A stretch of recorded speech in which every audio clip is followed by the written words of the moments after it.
In section 6.9, we're going to review exponential models, which you most likely got a good dose of this in your pre-calculus algebra course. We're not going to veer too much off of what you probably already know, but we are going to include some information about derivatives and growth rates. So the basic form for an exponential model can be written many different ways. I like to use A equals PERT. I've seen other books write this differently, but even though they use different letters, they still all mean the same thing. A is the ending amount.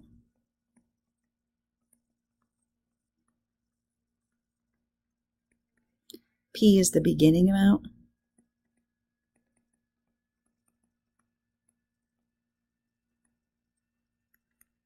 E is just the irrational number E, 2.718, on and on and on.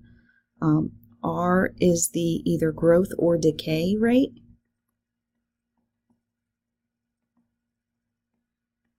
And you can tell whether it's growth or decay. It's growth if the R value is positive, it's decay if the R value is negative. And then T just represents time.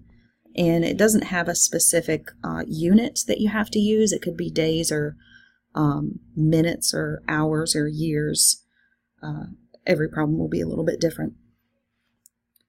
The graph of an exponential function, if R is positive, so we know that the value is growing, looks like this. And we know from calculus 1, or even from the last section, here the variable is going to be t. So if we take the derivative with respect to t of PERT, we get p is just a coefficient, so we've got an exponential function here that we have to take the derivative of. We know the coefficient's just going to carry along.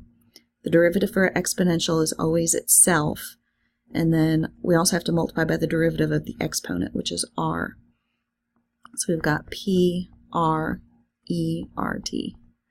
So derivative, remember, represents change in value.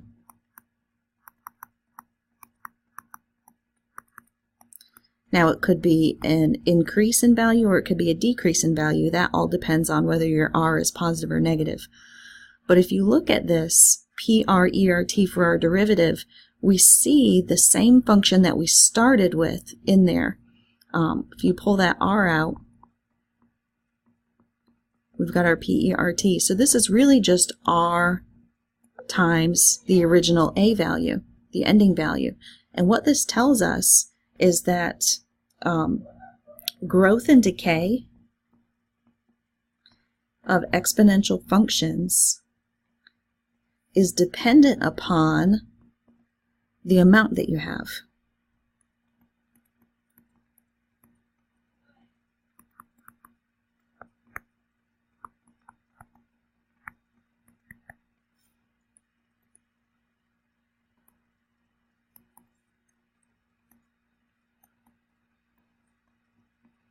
I'm going to say the amount present. It's always going to be some growth or decay rate times the amount that's present. So just kind of a quick example from maybe chemistry. You could have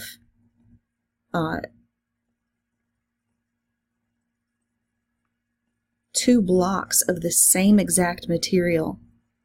The only difference is they are different size. And if it's say a radioactive material we usually classify or we describe its half-life, and that's how long it takes for half of the material to decay. So if this is the same exact material,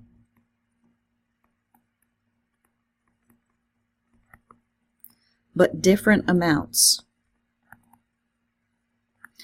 the decay rate or our growth, yeah, our decay rate's going to be exactly the same, but we're not going to talk about the rate here. We're going to talk about the actual amount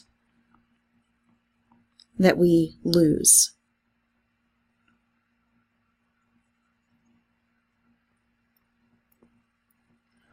So just to simplify this, half-life means how long until half of this is gone. Half of it decays. And we would say the same thing here. How long until half of it decays? It's the same exact amount of time, but half of those amounts is different because the original amounts are different. So it's going to have the same decay rate, but the actual amount that is lost is different. It's dependent upon how much you started with to begin.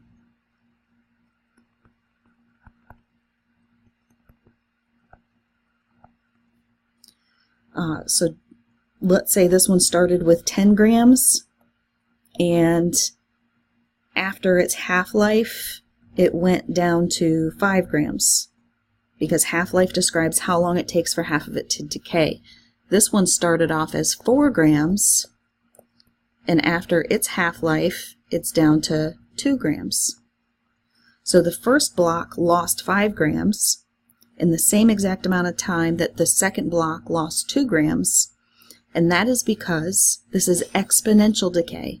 Exponential decay will involve both the decay rate and the original amount present. So that amount is constantly changing. If we did decay again, we could take the amount that we have and cut it in half again, and this one would be down to 2.5. So it lost 2.5 grams. If we did this one again, it would be down to 1 gram. So same exact amount of time again, but the bigger block lost 2.5 grams, the smaller block only lost 1 gram. And that's because the rate of decay is dependent upon how much is currently present. In contrast, things that grow or decay linearly have a constant growth or decay rate. So let's say that this line represents linear growth. And we could just take some generic formula for a linear equation with respect to time and say amount is R times T plus B, which is however much you started with. So A is ending amount, R is growth or decay rate, T is time, and B is how much you started with. So it's no longer dependent upon this constant, because when we take the derivative here, that constant will zero out. If something has linear growth and decay, that means it's always growing or decaying by a factor of R. Has nothing to do with the original amount present. So what we're going to delve into a little bit here, like I said, you've probably already done this before, are just some calculations for exponential growth and decay. So I always like to use that A equals PERT formula. You might see this written as a function. A of t equals PERT. Sometimes they like to use K instead of R, so A of t equals PEKT. And then even further, sometimes they don't use P, sometimes they use C.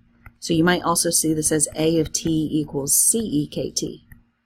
The letters that we use don't matter as long as we understand what the values are that are represented in each position. So it's always the original amount as your coefficient.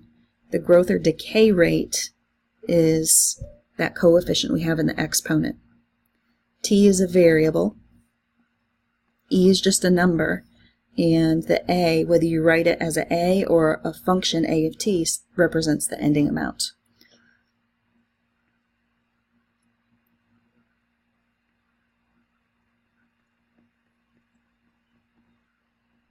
So I want to look at a couple of quick examples where we're asked to calculate some different values associated with exponential growth and decay.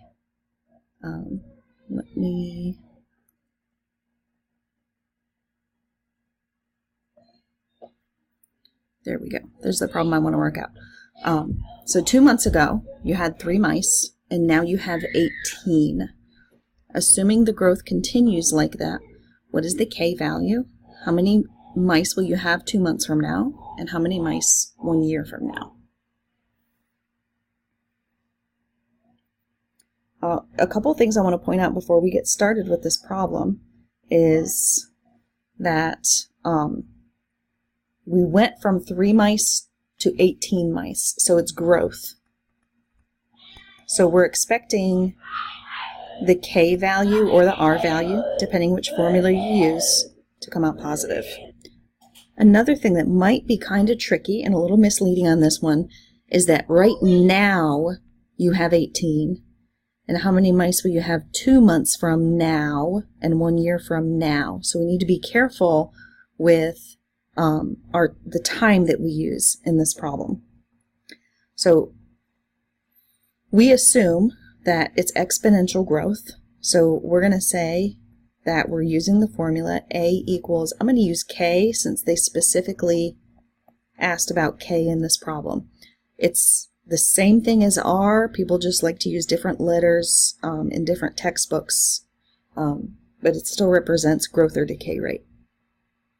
So what we know is 2 months ago we had 3 mice. We're going to assume that's when we started. So when time is 0, we have 3. And then 2 months went by, and now we have 18. That is enough information to figure out everything we need to set up this exponential model. Always start with the t equals 0 value, because that will allow us to solve for just the p. It'll make the whole exponential piece go away. So we can plug in a equals 3. We'll say that we don't know p. And then we have e. We also don't know k, which might at first seem like it's a problem because we've got one equation with 2 unknowns, but this is going to simplify nicely because k times 0 is just 0. And then e to the 0 is 1.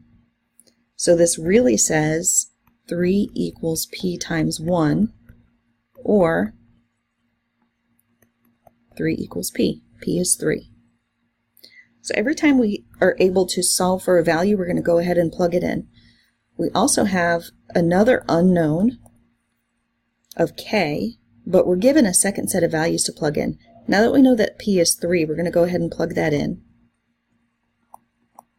And we can plug in our second set of values to solve for the k. So this time we know that a is 18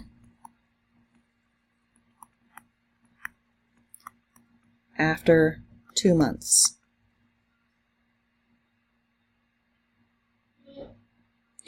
When I solve exponential equations like this, I always think of them as just a simple algorithm of divide, natural log, divide.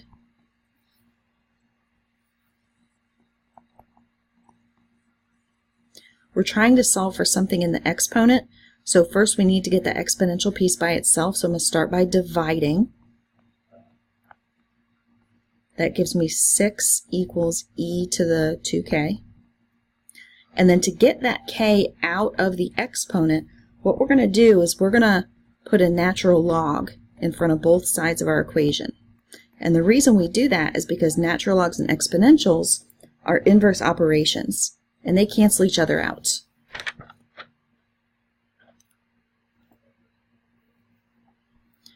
So now we've got natural log of 6 equals 2k.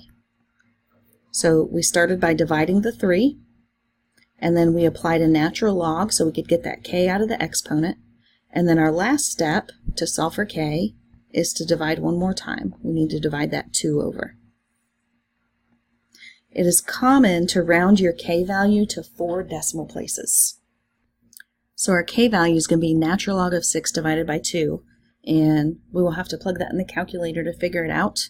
And I got 0.89. If we round this to 4 decimal places, it can be 0.8959. In our function, we're going to use this value, but to actually interpret that value as a decimal, it's less than 1, but when we change it to a percentage, we would move the decimal point 2 spaces. That means it is 89.59% rate of increase, or growth rate.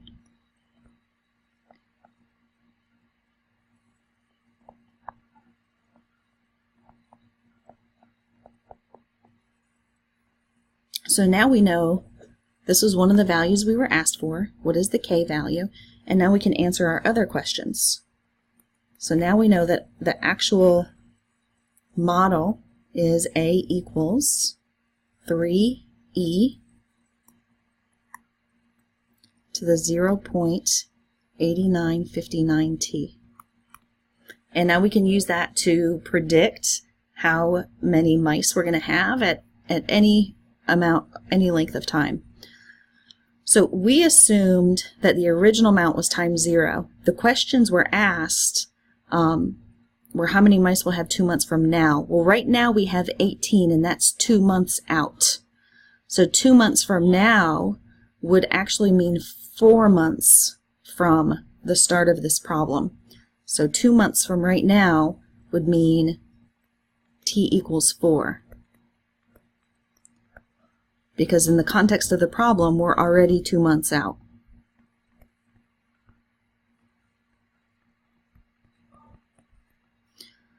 So all we have to do is plug in 4 for t.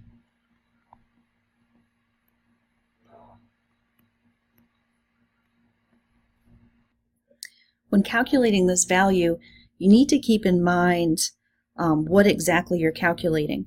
So the ending values here represented number of mice.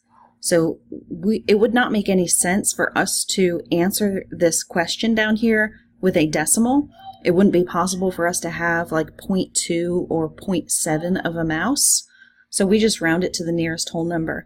Luckily, this one comes out almost exactly to be a whole number of 108. If we were talking about grams of radioactive material, then it would make sense to use decimals. You can have 1/10 of a gram or 7/10 of a gram, but usually with living things you cannot have a partial amount. So 2 months from now, which in the context of this problem really means 4 months from the beginning, we'll have 108 mice. We were also asked how many mice 1 year from now. And this one is important because they changed the time frame on us. Previously, everything else has been done in months. We figured out this model based on months. We answered that last question based on months. So we're going to have to change the year into months. And we also need to take into account that right now we're 2 months out from the beginning. So 1 year is equal to 12 months.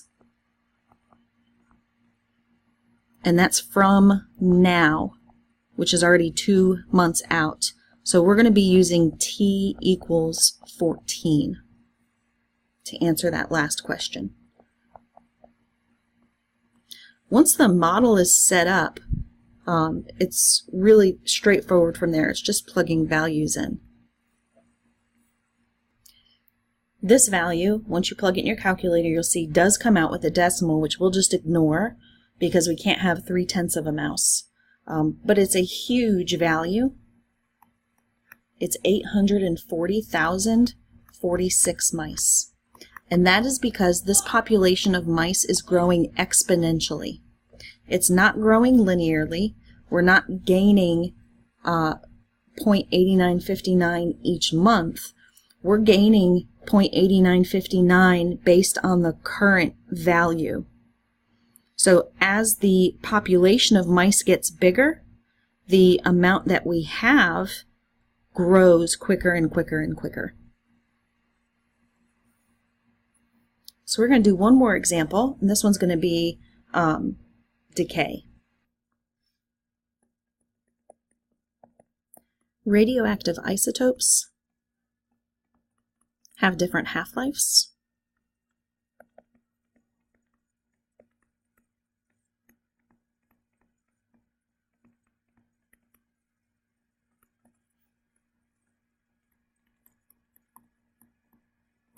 Magnesium-27 has a half-life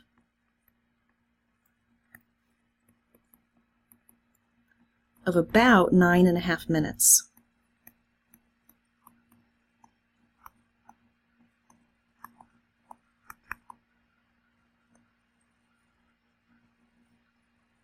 And there's a couple things we want to do. We want to know what is the decay rate,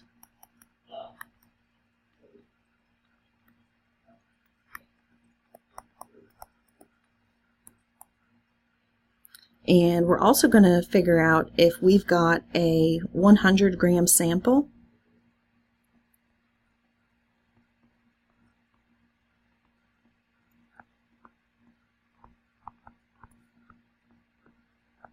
how much will remain after 20 minutes.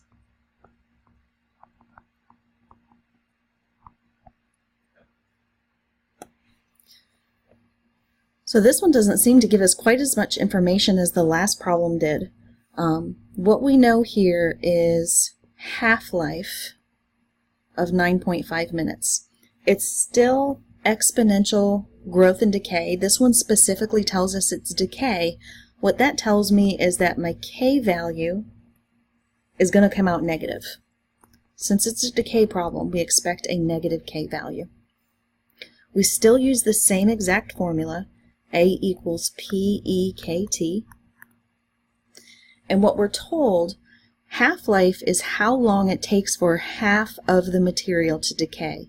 So even though we're not told initially how much we're starting with, I do know that after 9.5 minutes I'll only have half of it. So we can set up a formula to solve for K. No matter how much I start with, I will only be left with half of my original amount after 9.5 minutes.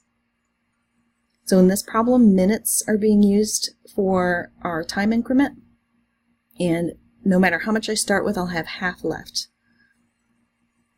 So instead of A, we could say 1/2 of P, 1/2 of our starting amount. And that is enough information to solve for the K value. Anytime you are presented with an exponential function to solve, remember divide, log, divide. Divide, natural log, and then divide.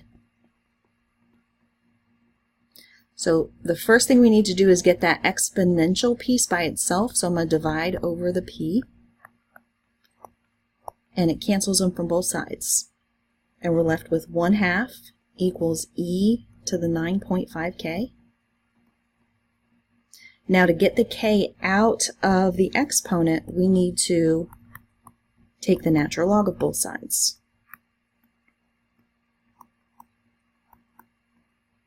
And that is because natural log and e are inverse functions, so they cancel each other out.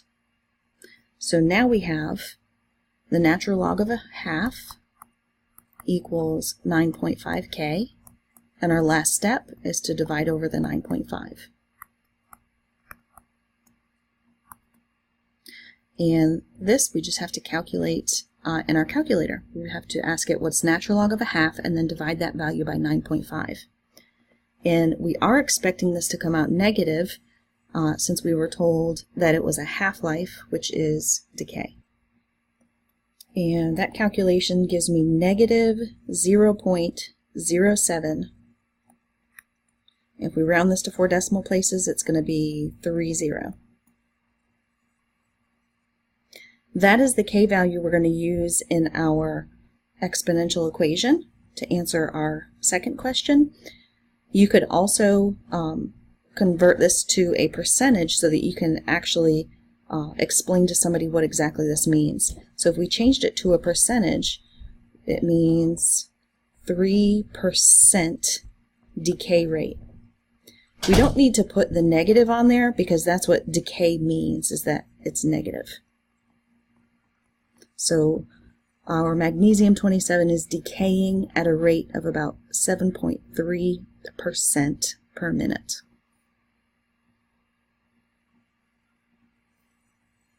So now we can answer our second question.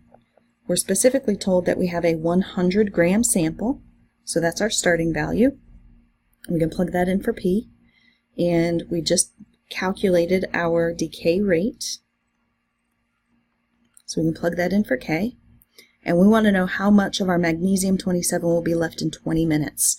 So all we're being asked to do, once we have our model set up, is to plug in 20. So we want to calculate 100 e to the negative 0.0730 times 20. And because we're not dealing with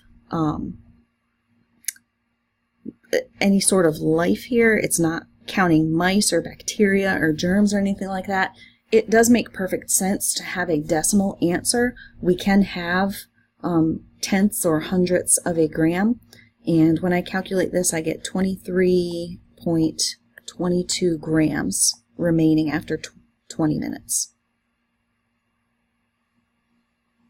So no matter whether you are told that it's exponential growth or decay, you can always start with the same formula. If it's growth, your k value will come out positive. If it's decay, your k value will come out negative. If you're given a starting value, you can plug that directly in for P, which we did here in this example, and use your divide log divide. You should be able to solve for your k. Once we know the k and the p, our model is complete, and we can use that to make predictions about what's going to happen in the future.